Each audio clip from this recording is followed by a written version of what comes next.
Buenas noches, maestra.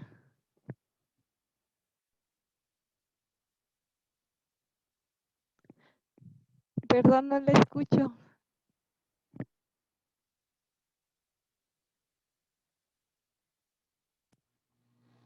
A ver, hola, buenas noches. Ahora sí ya se escucha. Sí, ya la escucho, maestra. Ah, perfecto. Estaba un poquito desconectado el auricular. Bueno, pues vamos a darle comienzo a esta sesión clase que, bueno, es prácticamente una apertura. Por ahí tuve un pendiente, tuve un pequeño contratiempo con la primera sesión clase, con la grabación de la primera sesión clase, por un tema de salud, pero bueno, pues nada complicado. De todas maneras, pues se me ha estado dificultando esa parte. Entonces, mi propuesta es cambiarla, bueno, pues por alguna otra actividad y pues así lo haremos. Entonces, formalmente, pues estoy aperturando garantías individuales o sociales que como ya había comentado la semana pasada, que inicié con Derecho Civil uno en la cual, bueno, pues me enfoqué toda la hora en Derecho Civil uno. En esta hora me interesa enfocarme en garantías individuales y sociales. Entonces, bueno, pues vamos a iniciar con esta pequeña presentación y posteriormente pues vamos a pasar también a un material de apoyo ya entrando como de lleno en la materia, pero primero, bueno, hay que saber qué es lo que vamos a estar revisando a lo largo del curso. Para mí es importante, pues dar esta pequeña base introductoria. ¿Por qué? Pues porque nos va a inducir propiamente en un amplio temario, que es lo que vamos a estar conociendo de aquí al cierre de la asignatura. En garantías individuales y sociales, que propiamente es la nomenclatura de la materia, pero bueno, yo creo que ya por temas de actualidad lo estaría nombrando constantemente, pues garantías constitucionales, derechos humanos, derechos fundamentales. eh, y bueno, pues ahorita vamos a ver también el porqué de esta situación que bueno, eh, creo que se ha ido actualizando constantemente y creo que ha dejado un poquito atrás incluso como el tema de las garantías individuales y las sociales. Sin embargo, bueno, sí es una subclasificación de las mismas, pero para ello tenemos que conocer todo lo que engloban los derechos humanos y los derechos fundamentales, que no son propiamente sinónimos, pero sí tienen mucha relación el uno con el otro. ¿Sale? Vamos a verlo paulatinamente. ¿Cuál es la relación o cuál es esa línea delgada que separa entre uno y otro? Bueno, pues primero vamos a conocer los temas integrales a abordar. Cabe resaltar que, bueno, pues son, obviamente después, además de estos temas y subtemas, pues se viene un desglose también, pues importante en cada rubro y cada apartado de aquí. Iniciando con derechos humanos. Como indiqué, es una de las referencias en las cuales voy a estar haciendo constantemente en esta asignatura y no nada más en esta asignatura, sino que también para mí es importante irla relacionando al menos con la otra asignatura de Derecho Civil uno, de la cual también, bueno, soy titular de la asignatura, entonces irlas correlacionando porque las materias de derecho en realidad pues van correlacionadas o tienen una importante relación con otras materias, otras asignaturas. Entonces, bueno, esas dos que están a mi cargo, por lo menos, pues sí quiero hacer una especial hincapié en puntos o en ejemplos que podamos invocar o que podamos eh, analizar y que tengan relación una materia con la otra, sin perder el cauce de cada una. Entonces, o sin perder, digamos que como la parte integral, ¿no? De cada una de ellas, podemos analizar, y es como lo fui desarrollando incluso el cuatrimestre pasado, que además, bueno, pues creo que funciona perfecto y que, bueno, yo creo que a mitad o a mediados por ahí del curso, ya te podrás dar cuenta pues obviamente cómo es que lo vamos a ir relacionando sin perder ese cauce o la esencia propiamente de la asignatura, como lo es Derecho Civil uno, como lo son garantías individuales. Repito, el cuatrimestre pasado la dinámica o la didáctica fue prácticamente media hora dedicarme a garantías individuales. De hecho, aperturaba con garantías individuales y me seguía con derecho civil 1, por ahí de 8:30, 8:35, inclusive pues me llegaba a pasar a 8:40, pues pasaba a derecho civil 1. Entonces, a efecto de no estar robándome pues un poquito el tiempo, que cada una de las materias, por la importancia que tiene eh, pues los temas y la profundidad y los ejemplos prácticos, porque también había, si bien es cierto que los narrábamos, pero también poníamos ejemplos prácticos que, bueno, surgían unas dudas también interesantes. Entonces, la manera de abordar cada uno de estos subtemas, pues va a ser lo interesante donde vamos a ir arrancando. Derechos humanos, pues vamos a hacer un análisis profundo sobre los derechos humanos. Vamos a relacionar y a encontrar esos derechos humanos en aquellos fundamentos jurídicos o fundamentos legales nacionales, es decir, desde nuestra máxima ley constitucional, pues que es la Constitución Política de los Estados Unidos Mexicanos, que bueno, está a la par con los tratados internacionales, que también la propia Constitución en uno de sus preceptos, si no mal recuerdo, sería en el 133, en el artículo 133, pues prácticamente pone esta circunstancia jerárquica entre los tratados internacionales y la propia Constitución que están a la par. Algunos, pues igual como juristas contemporáneos, otros un poquito más de escuelas o corrientes jurídicas, por supuesto, anteriores, digamos que un poquito más conservadores, diría yo, totalmente niegan la posibilidad jerárquica que la Constitución esté a la par con los tratados internacionales, porque hay un tema o hay un punto muy importante a tratar que se llama soberanía nacional. Entonces, los tratados internacionales, bueno, pues a grandes rasgos, pues son aquellos documentos o leyes propiamente que involucran a más de un país. Entonces, la aplicación del mismo pues queda sujeto a la interpretación de de dichas normas, de dichos artículos que contengan estos tratados internacionales, y entonces pues ahí mismo se ven las especificaciones. Sin embargo, quedan sujetos, es como un contrato, ¿no? Entre sujetos internacionales que prácticamente se tiene que cumplir, y ahí vienen las condicionantes en donde pues lo natural, ¿no? El cumplimiento voluntario de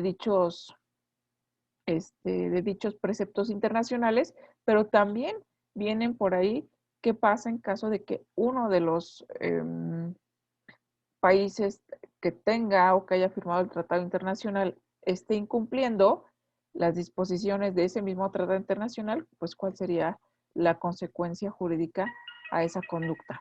Entonces, es interesante porque si la Constitución pone jerárquicamente a la par el propio normamiento, que es nuestra máxima ley, con los tratados internacionales, pues es interesante analizar, ¿no? Esa postura. ¿Por qué? Pues porque ahí, repito, algunos juristas, intérpretes o estudiosos del derecho que son un poquito más conservadores, pues niegan la posibilidad de que estén a la par, jerárquicamente hablando, por la soberanía nacional. ¿Qué es la soberanía nacional? Bueno, la soberanía se interpreta como autodeterminación plena. Entonces, un Estado libre de elegir, obviamente, pues su propia normatividad interna, su propia forma de organización, y entonces, asimismo, la aplicación de sus leyes. ¿Cómo es que un tratado o cómo agentes externos a la nación van a venir a tener una norma jurídica, si quiera pensar en ese apartado, tener una norma jurídica que esté totalmente este, pues no por encima, ¿verdad? Porque eso no es lo que se interpreta ni lo que está escrito en la Constitución, pero sí que esté a la par o al igual que el propio ordenamiento del país, que es soberano e independiente.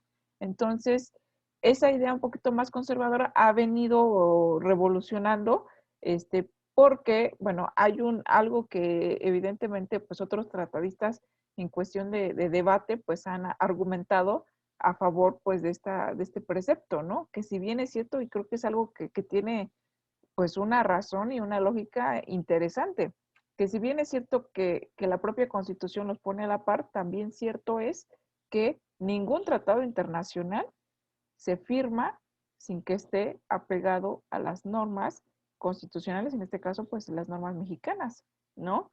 Se trata de acoplar el ordenamiento jurídico de los países que estén involucrados, es decir, que ese tratado internacional no vaya en contra de la Constitución de los ordenamientos pues, supremos de cada uno de los países de los que son parte. Imagínense que en una de las cláusulas de un tratado internacional, es un ejemplo un poquito burdo, pero lo pongo pues en la mesa para que sea un poquito más entendible. Nuestra Constitución, bueno, creo que ya es sabido, lo vamos a analizar también paulatinamente y poco a poco, pero prohíbe la tortura. Eso es algo, la pena de muerte, por ejemplo, ¿no? La pena de muerte, vamos a poner un ejemplo sobre la pena de muerte. Nuestra Constitución está prohibida, pero si México firma un tratado internacional que como consecuencia en ordenamiento a delincuentes de rango internacional buscados por la Interpol, por otras instituciones, obviamente, pues gubernamentales externas a México y que, bueno, pues ya sean catalogados como criminales internacionales en varios países, por supuesto, se les aplique la pena de muerte, ¿no? Y que donde se lleva el proceso, por ejemplo, si fuese en México, México estaría obligado a aplicar o a considerar la pena de muerte dentro de, de esa, pues de esa investigación o de ese proceso penal que se lleve a cabo, ¿no? Como una causa, una consecuencia a sus actos ilícitos. Imaginemos que México es parte de un tratado internacional cuya cláusula o cuyo objetivo sea ese. Entonces, sencillamente, pues si nuestra Constitución prohíbe la tortura, la pena de muerte, entre otros actos que van contra los derechos humanos, precisamente porque, bueno, que sean a lo mejor criminales y eso eh, no se puede denominar de esa manera hasta que exista una sentencia definitiva que ya esté firme y que así lo determine, ¿no? Que es culpable. Mientras tanto, como que prevalece el principio, hay un principio, vamos a estudiar también los principios, ciertos principios internacionales básicos para los derechos humanos, que es uno de ellos es la presunción de inocencia. Entonces, sería realmente pues absurdo, ¿no? Que México fuera parte o firmara un tratado internacional cuya una de sus cláusulas sea pues aplicar la pena de muerte a criminales internacionales cuando la propia Constitución pues lo prohíbe totalmente. Entonces sería incongruente, ¿no? Y si son normas que están a la par, existiría un conflicto jerárquico. Entonces, sencillamente, pues para la firma o para estar precisamente para firmar un tratado internacional, pues tienen que pasar, pues es todo un proceso de estudio, son mesas de reunión de agentes internacionales, diplomáticos de varios países, precisamente también pues estudiosos de la ley para que así mismo se acoplen las distintas disposiciones legales, inclusive, bueno, pues hasta con los idiomas, ¿no? Entonces no es tan sencillo, pues elaborar y firmar precisamente un tratado internacional. Entonces, bueno, pues es congruente y es lógico que tiene que estar apegado a la Constitución Nacional. En este caso, pues lo que nos importa aquí es la Constitución mexicana o las leyes mexicanas, porque si no, bueno, sería incongruente, como acabo de decir, y sencillamente, pues se inaplicaría pues el tratado, ¿no? Precisamente porque, pues, porque no habría manera de aplicarlo cuando está en contra de la Constitución, ¿no? Y que los senadores, el presidente de la República estén, pues obviamente acordando o comprometiéndose cuando alguna de las cláusulas dentro del Tratado Internacional, pues va en contra de, evidentemente, pues, los derechos fundamentales contenidos en la Constitución, pues es ilógico, ¿no? Incluso incongruente jurídicamente hablando, entonces, bueno, pues tiene una lógica que la propia Constitución los considere a la par. Sencillamente, bueno, mientras no sean normatividades que sean contrarias o que más bien que se tienen que acoplar o que tienen que complementar en el aspecto sobre todo hay tratados internacionales pues relativos a la protección de derechos humanos y que vamos a estar también revisando, mencionando pues más cuando avancemos con la asignatura. Entonces es importante también tomar en consideración esa parte cuando mencionamos las jerarquías legales, ¿no? Que está la Constitución y algunos pues lo ponen abajito los tratados internacionales o hay quienes lo ponen a la par. Por supuesto, los tratados internacionales no pueden estar por encima de la Constitución, pero pues sí es importante hacer esta reflexión y este análisis respecto a lo que acabo de mencionar, pues para verificar y evidentemente pues ustedes tienen libertad de criterio de adoptar la idea que mejor les parezca, ¿no? Sencillamente, bueno, si me quiero quedar con la idea de que la Constitución, bueno, pues tiene como principal función o es integral totalmente para poder interpretarla la soberanía nacional, pues evidentemente es algo que es cierto, es verdadero, ¿no? Y que sobre ella, bueno, pues ya no existe ninguna otra ley, ordenamiento, institución, que si bien es cierto, existen instituciones internacionales que también vamos a ver la competencia y por ahí también las propias, hasta como que el punto de injerencia que puede llegar a tener en distintos países. ¿No? Y esto, bueno, pues paulatinamente lo vamos a ver más adelante, pero no debe haber una invasión de competencias porque ahí sí sería pues un poquito complicado pues tratar inclusive el asunto, ¿no? Bueno, derechos humanos, vamos a revisar los fundamentos nacionales, así mismo como los fundamentos internacionales, un listado importante de derechos, también derechos humanos, y ese listado importante, bueno, tiene una clasificación eh, respecto a los medios de protección que se les brindan a esos derechos. Y ahí es donde vamos a tocar el tema o vamos a pasar al importante tema de las garantías, que también es como estás titulada esta asignatura, ¿no? Garantías, bueno, en este caso lo coloqué como garantías constitucionales y bueno, vamos a ver también el por qué.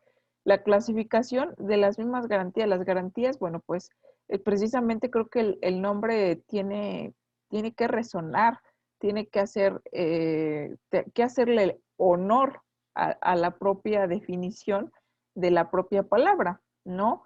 Cuando nosotros, a lo mejor inclusive, aunque es sin profundizar o sin ahondar mucho en el tema o en la etimología de la palabra garantías, pues nos dicen, bueno, inclusive regreso a lo mejor un ejemplo un poquito, pues burdo, pero creo que son bastante entendibles y van mucho relacionarlos con el aspecto jurídico, es cuando pues nos otorgan un producto nuevo, llámese un celular, llámese pues un dispositivo, ¿no? Electrónico, un electrodoméstico, un mueble, pues lo que sea, ¿no? Que adquiramos como, pues como un artículo necesario, ¿no? Para nosotros, más, llámese un teléfono celular, ¿no?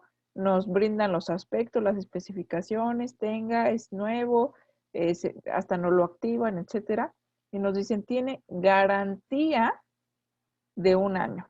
Si tiene alguna falla de fábrica, etcétera, y bueno, ya también hay que empezar, hay que profundizar, ¿no? En lo que es y analizar también, darle una leidita a lo que ampara precisamente esa garantía. Nosotros lo entendemos como una garantía, ok, si a los 2 meses por ahí se me empieza a desconchinflar el celular, pues, ¿qué es lo que voy a hacer? ¿Qué es lo que procede? Bueno, hacer valer la garantía, ¿no? La propia palabra de la garantía implica que, bueno, tenemos que tener la seguridad de que ese aparato, por lo menos, si tiene una garantía de 1 año, 2 años, 3 años, que bueno, por ahí depende de la garantía del artículo que compremos, que regularmente me parece que telefonías celulares, si no mal recuerdo, es prácticamente como de 1 año.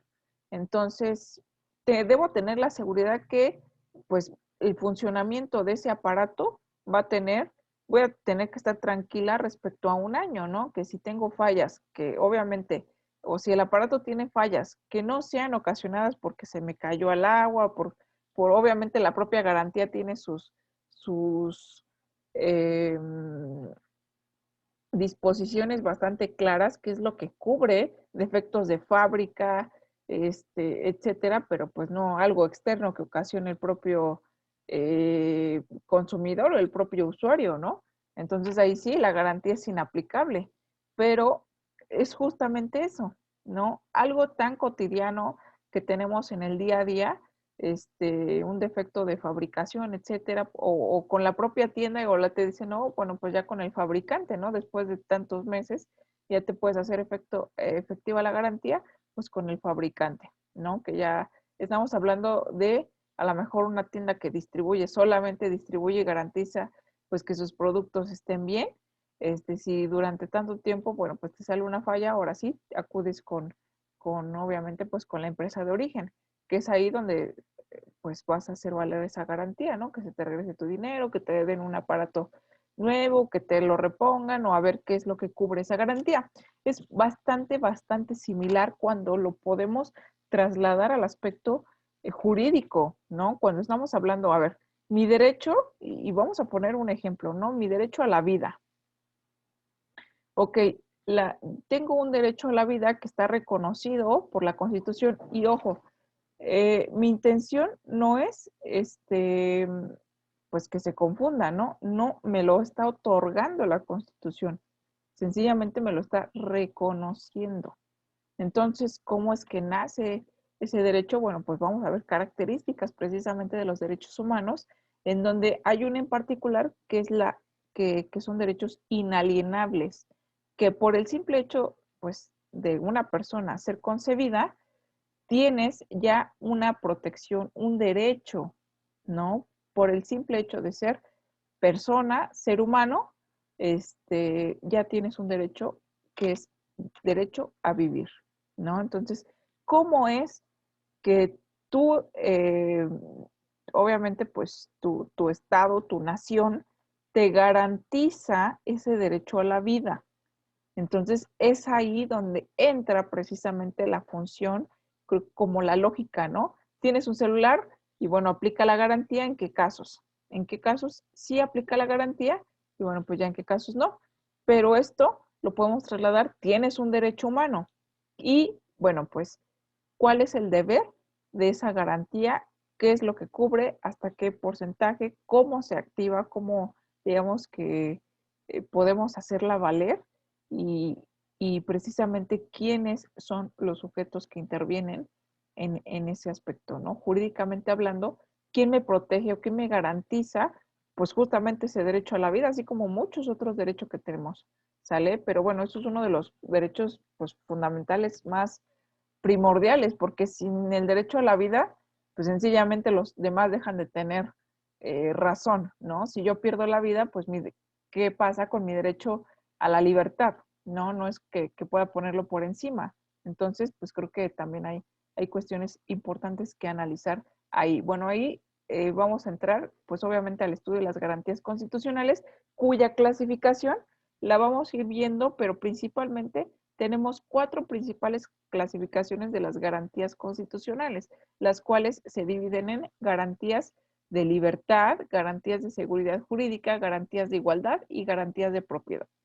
Entonces, pero entonces, ¿qué pasa con los demás derechos humanos? Bueno, pues hay una parte o principios muy importantes que tienen los derechos humanos, que son obviamente, los vamos a ir revisando y analizando, pero no están totalmente peleados, aunque existan clasificaciones como garantía de libertad, no significa que un derecho humano sea único y exclusivo de un solo apartado de la garantía, sino que puede ser también compatible con mi garantía de libertad con una garantía de seguridad jurídica y eso lo vamos a ir viendo pues poco a poco para que sea más entendible.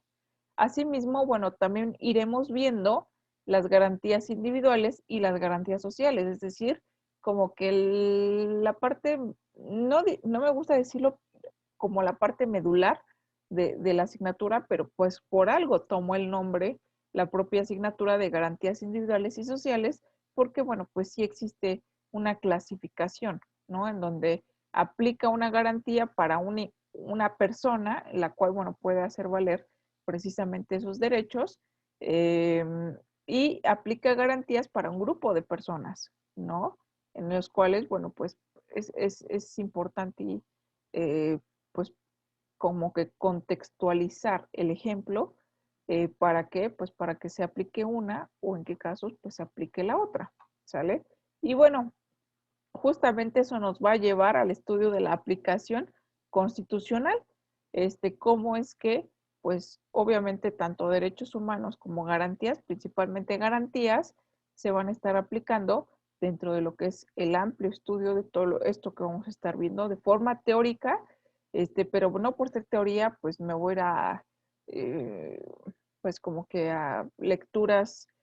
No tendría razón de ser, si acaso esas lecturas por ahí dejaré una o dos en la parte de la actividad de la propia plataforma, pero sí es importante el análisis, por supuesto, la lectura de comprensión y el análisis de la propia, de los propios temas que vamos a ir desarrollando, ¿no? Que tienen relación, obviamente, pues, estructural con todo esto que están ustedes viendo en esta diapositiva, que impacta, a lo mejor puede ser poquito, poquitos temas, decir, bueno, pues esto lo agotamos en 2, 3 clases, pues no es tan sencillo porque vamos a ir profundizando en cada uno de ellos y de ahí se desprende a lo mejor, pues más análisis, ¿no?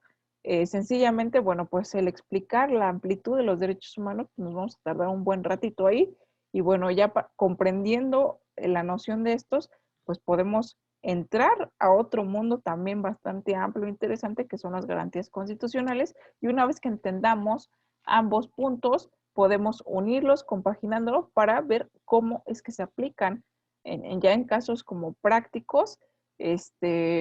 Sí es teoría, pero ya es teoría actualizada. Entonces, quiero hacerlo de una forma pues más progresiva, y asimismo esta parte la voy a nutrir de este último punto, que son teoría de precedentes, tesis aisladas y jurisprudenciales.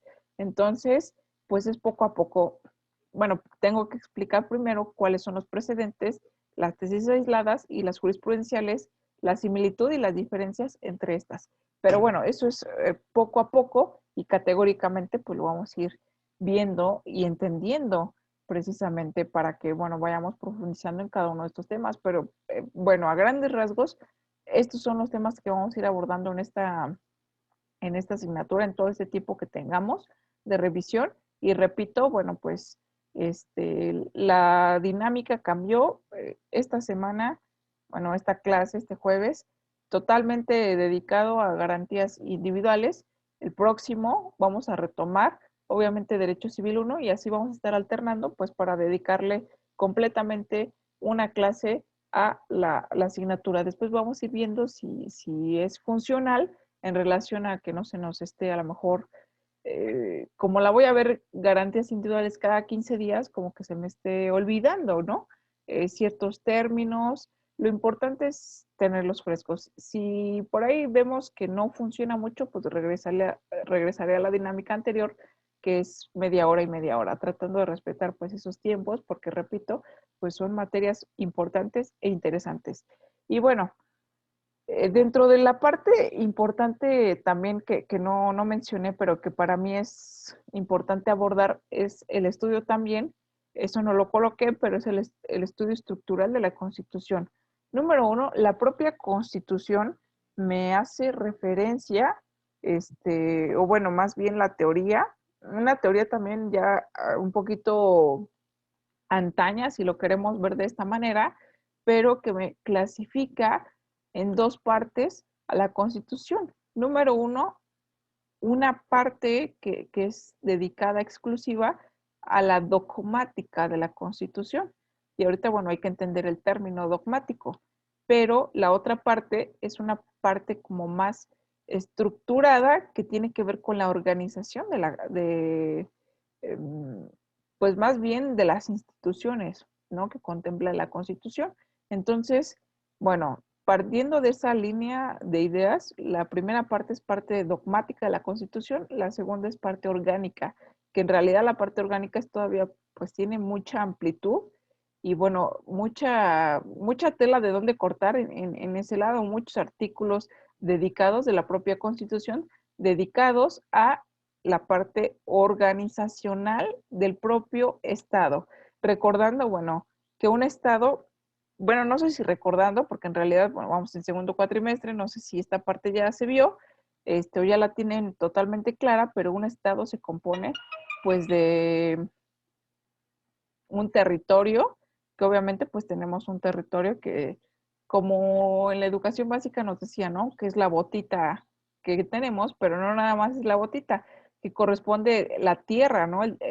Propiamente las delimitaciones de terreno, de tierra, que comprende esa botita, sino también hay un margen de agua y de espacio aéreo y obviamente subterráneo, que todo ello englobado pues corresponde a la nación mexicana.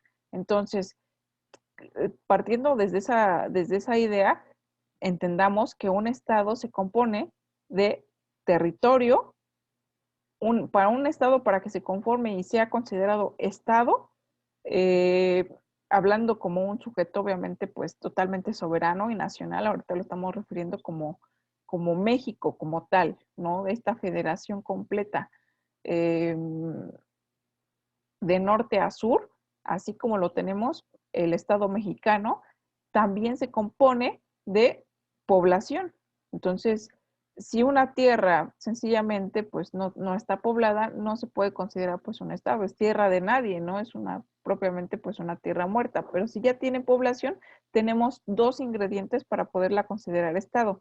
No es estado así si no está debidamente organizada y tiene una forma de organización y de aplicación precisamente pues de lineamientos que llamamos precisamente legales, ¿no?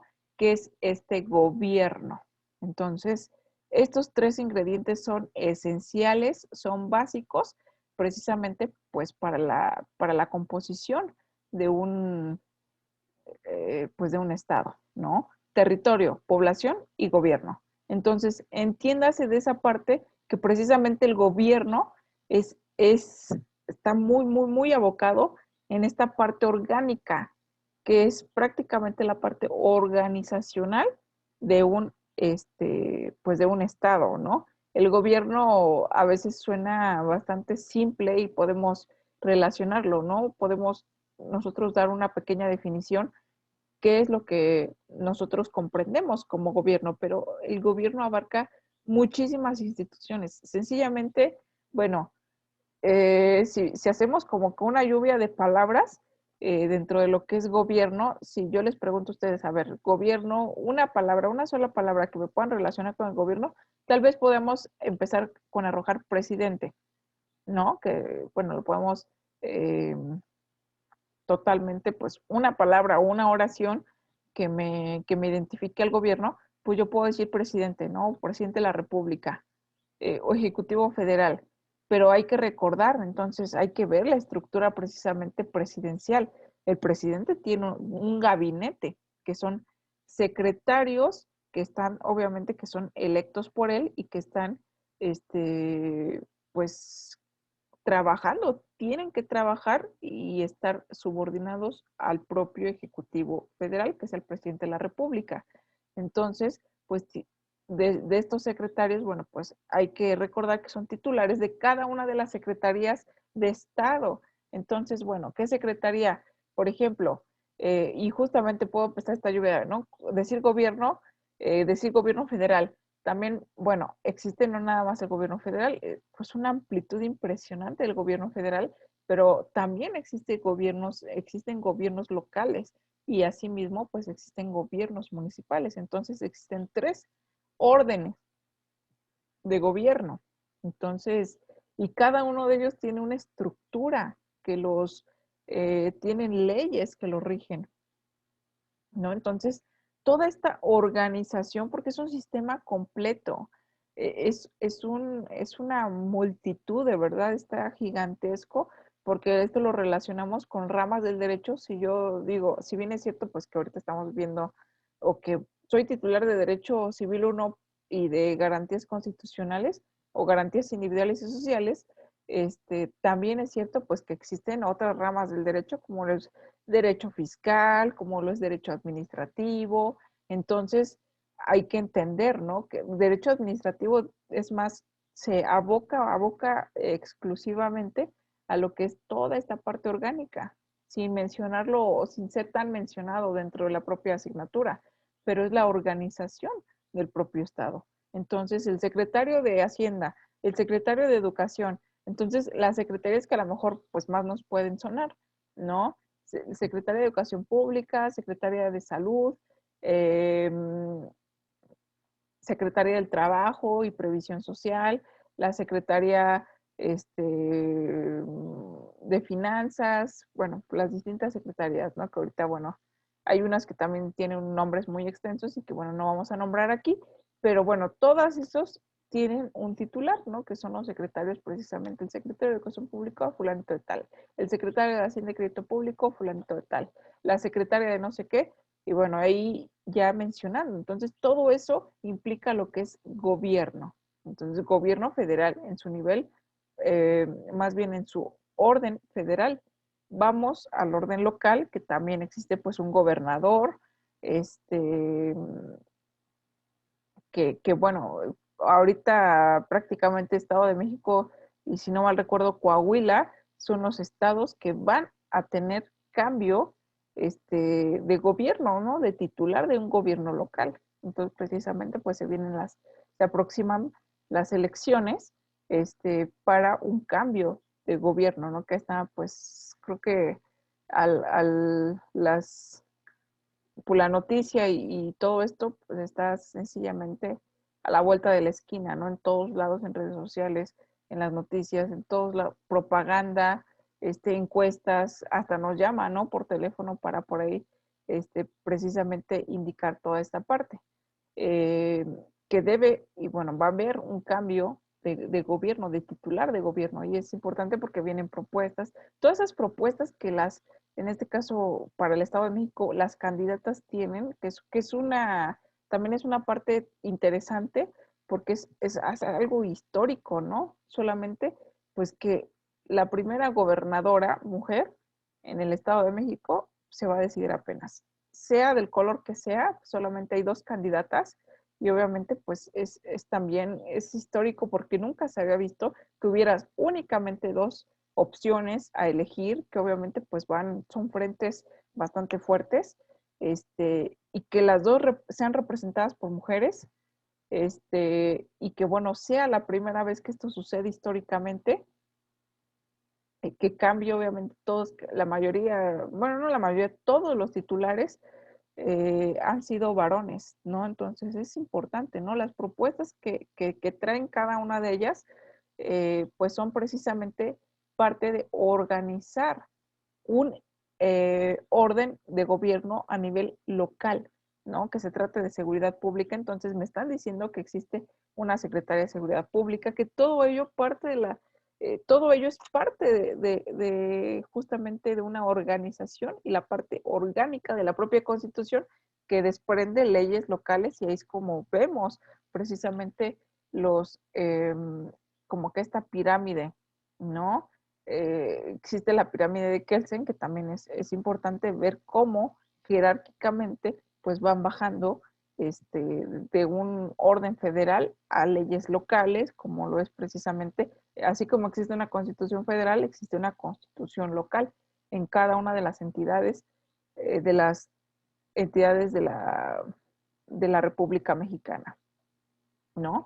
Entonces, tienen sus propias constituciones locales y a su vez, bueno, pues sus leyes locales y asimismo, pues bajamos al último peldaño, pero no menos importante, que es precisamente pues los gobiernos municipales, ¿no? El tercer nivel de gobierno, que es precisamente la parte municipal y repito, no menos importante porque, bueno, creo que sería uno de los más vitales, ¿no? Porque es prácticamente el gobierno donde nos estamos ubicando, el gobierno más próximo que tenemos, donde pues nos estamos ubicando, donde estamos radicando y viviendo, ¿no? Sencillamente, repito, pues a lo mejor el pago de ciertos impuestos, contribuciones, pues sencillamente lo hago y tengo que dirigirme en caso de Ciudad de México, obviamente a la alcaldía, ¿no? Que me corresponde en razón de territorio,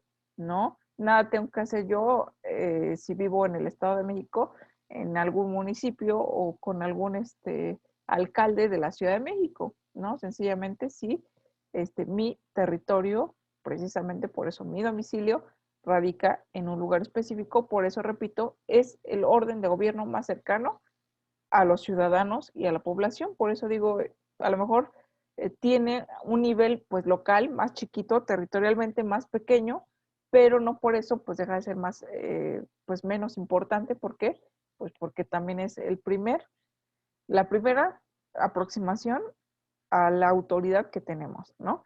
Todo ello, así como se escucha, ya ahorita a lo mejor nos puede abrir un panorama más amplio, es la organización del gobierno en sus tres órdenes. Es inmensa. El derecho administrativo es muchísimo. Además tiene subramas como lo que es el derecho municipal, obviamente pues también de derecho municipal me refiero al orden de gobierno a nivel municipal, ¿no? O en este caso pues de una alcaldía, lo que es precisamente este, pues ser titular precisamente de un municipio, de una alcaldía determinada, lo que ello implica también, cuáles son sus funciones, sus facultades, sus obligaciones también, y bueno, asimismo, pues su revestimiento como autoridad, ¿no? Como autoridad, ¿qué es lo que puede hacer? Entonces, todo ello, pues corresponde a esa parte orgánica. Como ven o como escuchan más bien, es un poquito engorroso, es bastante, bastante. Por eso, pues muchísimos artículos de la Constitución Federal están dedicados a esta parte orgánica, pero no hay que dejar de observar los que a lo mejor, si son menos artículos todavía, la parte dogmática. ¿Qué es un dogma? Un dogma, a grandes rasgos, para que nos quede un poquito pues más claro, pues es aquello, se puede decir que no cabe dudas, ¿no? Es como una regla de oro, como un principio general que no se debe romper, de que no se debe dudar de ese principio, ¿sale? Entonces, o de ese ordenamiento, de esa reglamentación. Es algo que tiene que ser observable, obligatorio totalmente. Entonces, eso es un dogma, ¿no? Que no se ponga en tela de juicio tal principio enunciado o como lo queramos nombrar. Entonces, algo totalmente obligatorio que no podemos dejar pasar desapercibido.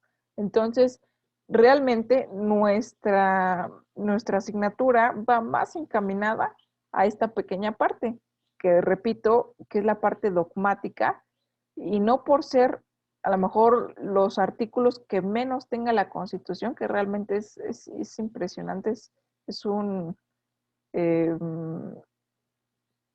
en cuanto al fondo o en cuanto al análisis, me parece que tiene bastante mayor peso, que aunque sean menos artículos, tiene bastante mayor peso que una parte dogmática, porque si bien es cierto que todo esto, la parte dogmática se refiere a la organización del Estado, las autoridades, sus facultades, sus atribuciones, que sí, que no, etcétera, ¿no? Pues las elecciones, cuáles son electas, cuáles son, obviamente hay ciertos cargos de funcionarios, servidores públicos que no son, obviamente, de elección popular, ¿no? Que son designados cumpliendo una serie de requisitos, exámenes, evaluaciones. Bueno, la propia Constitución te da la pauta para que las leyes federales, locales o municipales de las que se trate o de las que se desprenda, obviamente, tengan ese sustento constitucional.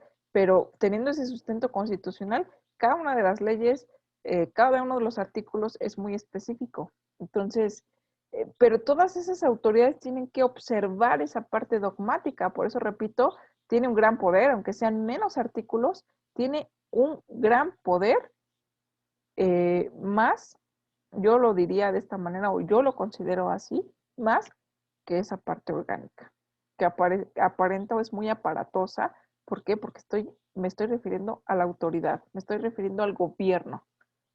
en la parte orgánica, pero en la parte dogmática me estoy refiriendo a los derechos humanos, derechos fundamentales, que si bien es cierto, el gobierno tiene poder, también cierto es que tiene obligación de respetar, promover y garantizar esta parte dogmática. Oiga, profesora, pero ¿qué pasa con, por ejemplo, los desaparecidos de Ayotzinapa?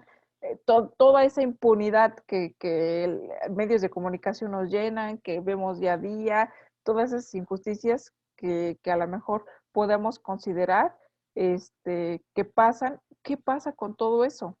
Bueno, pues el sistema es bastante amplio. Creo que aquí ya no es un tema como tal, esta asignatura no es un tema que va abocado a la ética, a la parte a lo mejor, hay una materia, o no sé si la lleven o no, pero se llama deontología jurídica.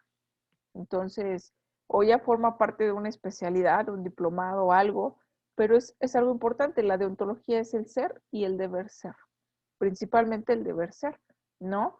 El deber ser, ¿qué es lo que debería de ser? Pero no estamos en una parte que analizamos la parte ética y la parte moral de lo que debería ser correcto, ¿no? Y de lo que es, ¿no? Realmente la aplicabilidad, pues mucho corresponde a los sujetos que están involucrados en ese ramo, ¿no? Muchos de esos sujetos somos nosotros los titulares de los derechos y de las garantías individuales y sociales, ¿no? Entonces, de nosotros también depende mucho la aplicación y observancia de esta parte. Pero hay quienes pues, se dan por vencidos sin antes intentarlo.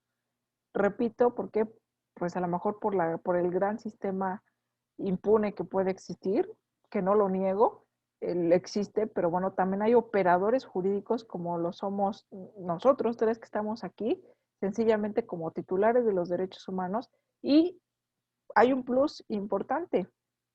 La licenciatura en Derecho me hace especialista en Derecho, ¿sale?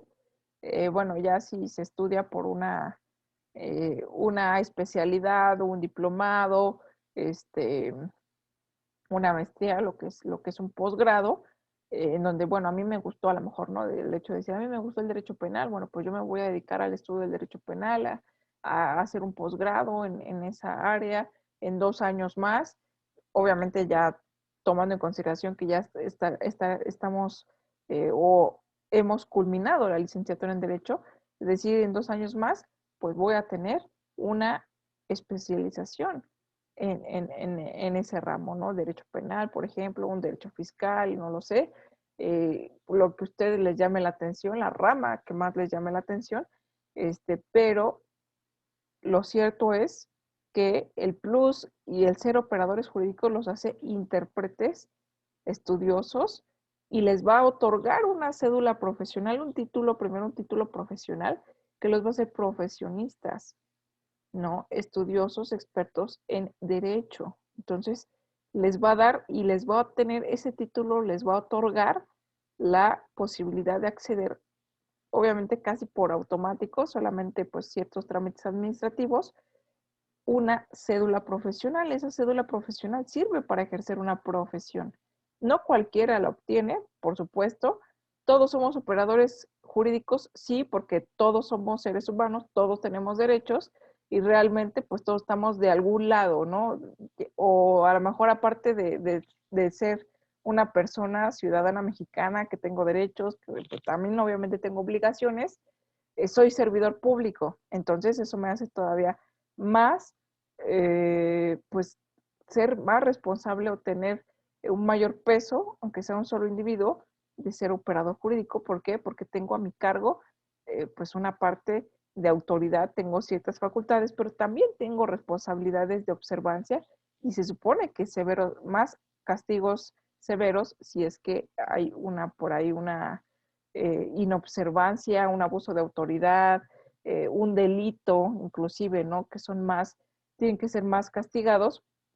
El Código Penal los castiga más cuando son servidores públicos, por ejemplo, también cuando son profesionistas, licenciados en Derecho, porque ahí no cabe es que no sabía, ahí no se nos está perdonando esa parte. Entonces, Si estudiaste y tienes una profesión que es la licenciatura en Derecho, bueno, pues entonces, así mismo como tienes la posibilidad de tener una cédula profesional que ejerces ese cargo, bueno, más bien esa profesión, pues tienes también ciertas responsabilidades para quienes pues están poniendo en tus manos sus derechos, ¿no? Que es mi derecho a la propiedad, ¿sabes qué? Recupéreme, abogado, recupéreme o como servidor público, ¿no? Que seamos del lado, por eso digo, todos somos operadores jurídicos, del lado donde nos encontremos, es ahí donde tenemos que actuar, ¿no? Si nos toca como ciudadanos el ejercicio de un derecho, pues lo hacemos. Si me toca el ejercicio de una obligación, pues lo hago. ¿Qué pasa? Y ahí es donde empiezan un mar de posibilidades. ¿Qué pasa si esto no sucede como lo dice la Constitución, como lo dice la ley orgánica, como lo dice, eh, bueno, no, decían algunos, las leyes no hablan, ¿no? Entonces no dicen. Bueno, pero como lo estipula la Constitución, como lo estipulan los tratados internacionales, como lo estipula tal artículo, y me centro en fundar y motivar, y me centro en el ejemplo. ¿Qué pasa? ¿No? Aquí hay una incongruencia. Entonces es ahí pues donde se entra la amplitud de interpretación y contextualizar el caso concreto para ver cuáles son las leyes aplicables, cuáles son las autoridades competentes para conocer y resolver, y bueno, pues darle una solución a ese apartado, ¿no? Entonces, esos son los operadores jurídicos. Entonces, nosotros como licenciados en Derecho, como futuros licenciados en Derecho, pues estamos prácticamente, pues con una responsabilidad grande, ¿no? De tener noción y conocimiento de esta parte orgánica, de esta parte dogmática, y que, repito, nuestra asignatura nos vamos a centrar en la parte dogmática, que son derechos humanos, garantías individuales, y que no por ser menos artículos sean menos importantes que toda esa monstruosidad. Digo monstruosidad refiriéndome no a una parte denigrante del sistema eh, administrativo o organizacional de nuestro país, sino me refiero a una gigantez. La parte monstruosidad simplemente es que es gigantesco esta parte, ¿no? El sistema, repito, a nivel, bueno, más bien orden federal, orden estatal, orden municipal, muchísimas leyes, artículos, más artículos de los 136 artículos de la Constitución. La mayoría se concentran en esa parte orgánica, pero repito, nosotros vamos a estudiar la parte dogmática, pero no es menos importante porque todas esas autoridades a las que nos podemos referir en la parte orgánica tienen que observar y aplicar obligatoriamente la parte dogmática, que son derechos humanos, garantizar y proteger esos derechos humanos y derechos fundamentales, y obviamente pues dependiendo de sus atribuciones, ¿no? En el ejercicio de sus atribuciones y sus facultades. Entonces, por eso es importante, ¿no? Al analizar a lo mejor pues toda esta parte. Eso es sencillamente también lo que vamos a estar revisando más adelante. Y hay algo interesante también, la búsqueda y análisis material interpretativo de tribunales federales. Aquí hice una captura de pantalla y la puse en esta diapositiva porque me parece pues muy interesante que desde ya empecemos a hacer esta interpretación porque mucho tiene que ver precisamente y lo vamos a encaminar muchísimo a lo que son pues, los temas que vamos a estar tocando, que son derechos humanos, garantía de libertad, propiedad, seguridad jurídica, todo lo que hemos estado nombrando, todas estas garantías interpretados aquí nos dice por el máximo tribunal de México, que es la Suprema Corte de Justicia de la Nación, cuya interpretación a las leyes federales, locales, municipales, pues es sencillamente, jerárquicamente no hay una interpretación o un tribunal sencillamente que sea o que esté por encima de la propia Constitución. Entonces, pues es importante precisamente analizar este apartado y es de observancia, además de ser de un ordenamiento federal, es una observancia bastante importante, ¿no? Y que sea por este máximo tribunal, que a su vez tiene a su disposición herramientas como lo es el Semanario Judicial de la Federación, el cual pues voy a enseñarles a utilizar en este segundo cuatrimestre, para que estemos analizando, ay, ya agregué otra sin querer, para que estemos analizando precisamente esto que viene aquí, que bueno, si pudiera en este momento lo circulaba, bueno, creo que sí puedo, porque además está en editar, ¿no? Esta parte, bueno, ya no fue un círculo como quería, pero bueno, vamos a jugar con un poquito la edición, ¿no? Que hasta en color verde y todo. Esta parte es lo que me interesa también. Hay mucho donde indagar, tiene muchos botoncitos, es bastante amplia la propia plataforma electrónica y bueno, nosotros, así como estamos tomando clases online, así debemos de como que de ser, de tener precisamente pues destreza, ¿no? Para la utilización de medios electrónicos ya en nuestro quehacer jurídico, no solamente en nuestro quehacer académico, sino que también en el jurídico. Entonces tenemos que irnos actualizando. Pero me interesa más analizar toda esta parte en donde, bueno, en la lupita le damos, o lo que dice búsqueda, le damos clic y nos despliega este listado que dice tesis. Esto vamos a estarlo analizando mucho, pero también estas dos partes principalmente, precedentes, que son sentencias, y principalmente tesis. Tesis tenemos aisladas o del tipo aisladas y tesis jurisprudenciales. Entonces, y además acá tenemos también otra parte importante, déjenme hacer más chiquito esta parte para ahora, que es jurisprudencia histórica, que bueno, también son parte importante porque han marcado un precedente pues bastante importante, ¿no? Imponente, y documentos de interés, en donde ahí vamos a entender un poquito el quehacer de este semanario judicial de la Federación. Y algo es importante, las jurisprudencias y las tesis aisladas se dan por épocas, ¿sale? Entonces, nosotros nos encontramos actualmente en este 2023 en la 11ª época de la Constitución. ¿Y a qué se refiere? No es una cuestión de años, pero sí, no es como decir, cada 5 años se abre una época. Es inexacto si yo les digo esa información y totalmente errónea.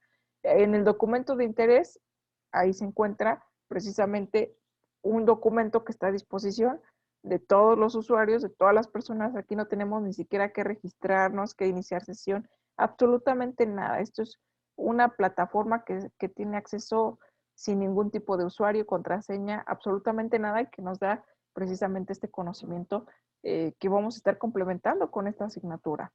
Entonces, esto es muy importante y es lo que vamos a estar viendo, pero también la voy a enseñar a utilizar pues poco a poco, ¿no? Para que vayamos viendo y cómo podamos indagar en este apartado. Y por último, ya casi para cerrar y finalizar, la relevancia de las garantías constitucionales, y esto relacionado con otras materias y con otras asignaturas, y de forma muy rápida, si puedo, esto es rapidísimo, va a tardar 2 minutos, lo prometo, en compartir. Bueno, ahorita voy a compartir mi pantalla para que vean, prácticamente ustedes están viendo lo que yo estoy viendo. Bueno, eso quiero pensar, ¿verdad? Entonces me voy a, bueno, aquí de aquí saqué la imagen. Esta es nuestra plataforma, pero a ver, no me da tan, es que aquí, listado esto. Sobre todo quiero sacar material de aquí que para ustedes va a ser bastante importante si ya se está viendo en pantalla. Actualmente me encuentro cursando un diplomado en línea, eh, es una parte importante, eh, que es sobre el juicio de amparo, pero tiene bastante raíz en lo que es. La edición es 2023 y en realidad, bueno, está a cargo de la Suprema Corte de Justicia de la Nación a través de las casas de la cultura jurídica en todo el país, que tiene para que se haga posible este diplomado masivo en todo el país de sobre juicio de amparo. ¿Por qué? Tiene las bases muy asentadas en lo que son los derechos humanos y las garantías individuales y sociales. Y bueno, rapidísimo, temario y calendario para que lo puedan ustedes ver, cómo los temas están pues, sumamente relacionados. Y es la importancia ¿no? Lo que tiene que ver, por ejemplo, pues lo que estamos o lo que vamos a revisar desde la licenciatura, que es sencillamente, vean, el módulo 1, que es Introducción al Sistema Jurídico de los Derechos Humanos, y el juicio de amparo. Entonces, sencillamente, derechos humanos y juicio de amparo me lo está relacionando. Módulo 1. Ahora, temas y sesiones. El 1 es derechos humanos en México y de hecho tiene apuntes introductorios. La fecha de transmisión fue precisamente hoy, jueves 1 de junio del 2023. Entonces, también quiero compartirles este material porque, repito, son cuestiones de actualización. Que también deseo que ustedes tengan eh, no todo todo el material, porque es muchísimo. Además, juicio de amparo me parece que ustedes van a llevar una materia que es totalmente juicio de amparo, pero tiene las bases sentadas, como lo podemos ver, derechos humanos, garantías constitucionales, como el 3 que me dice control constitucional y de convencionalidad en el sistema jurídico mexicano, teoría y precedentes. 1. Entonces, nociones mínimas de algo, ya tiene como que prácticamente el juicio de amparo en la licenciatura, si no mal recuerdo, se está viendo como por la mitad o últimos cuatrimestres. Entonces, si no tenemos bien sentados las bases de garantías individuales y sociales, sencillamente pues va a ser un poquito más complicado entender el juicio de amparo, ¿no? Porque es prácticamente la aplicabilidad de esas garantías. Si no sé cuáles son los derechos humanos, los derechos fundamentales, cómo son los procedimientos, sencillamente no voy a poder ver las arbitrariedades y el amparo, la protección de la justicia federal en determinados casos. Entonces, es importante y son materias que están relacionadas íntimamente unas a otras. Entonces, el material que esté relacionado y que pueda compartir y explicar también con ustedes, que se dé a través de este diplomado, con muchísimo gusto, o lo voy a dejar también en la plataforma, pues para que vayan ustedes viendo un poquito y a lo mejor pues sea más integral todo este apartado, perdón. Bueno, hasta el momento, dudas, preguntas, comentarios. ¿Se entendió? ¿Fue claro? Sí, maestra. Sí, profesora. Perfecto. Entonces, bueno, no me queda más que agradecerles su asistencia, su interés, obviamente, pues su atención, ¿no? Que es lo más importante. Y bueno, pues nada más estemos al pendiente también de las modificaciones que se vienen a la plataforma, de las actividades, y nos vemos el próximo jueves con Retomando Derecho Civil 1. Que estén muy bien, que tengan bonita noche. Hasta pronto. Hasta luego, profesora. Buenas noches. Hasta luego.